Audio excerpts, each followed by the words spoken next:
Understanding energy systems. To fully understand nutrition, we need to get a firm grasp of how energy is made in our body. This will help us make better choices for ourselves as the athlete. There are three main ways our body produces energy: the ATP-CP system, Phosphagen system, or Anaerobic Alactic system. Muscles can only hold a limited amount of ATP, adenosine triphosphate, which is the energy source for physical activity. Because of this, intense workouts can quickly deplete your energy reserves.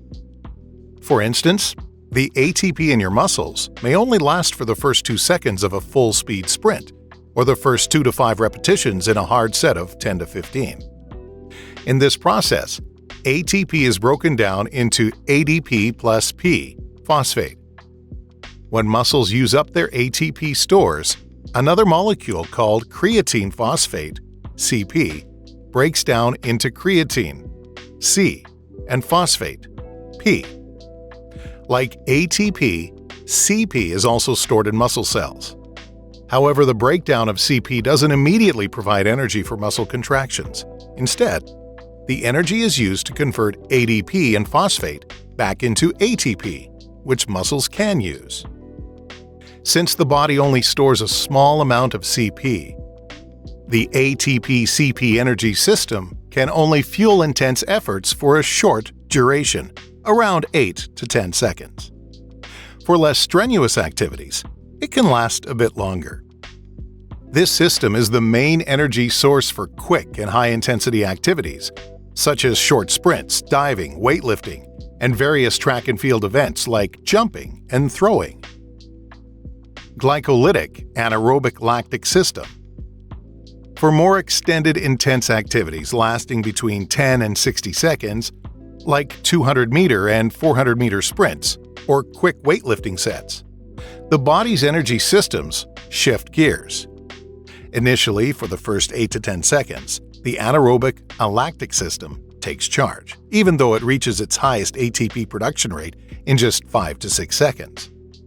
After about 10 seconds, the anaerobic lactic system takes over as the main energy source.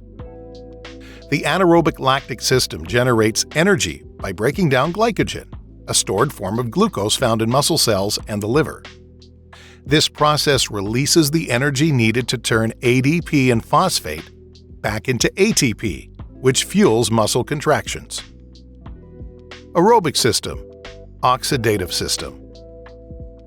This system relies on oxygen and is responsible for prolonged activities like jogging, walking, or cycling.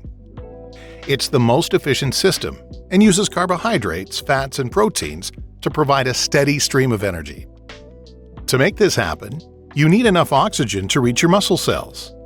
This typically leads to a faster heart rate and quicker breathing. The aerobic system takes about 1 to 1.5 minutes to begin creating energy for replenishing ATP, the molecule that fuels your muscles.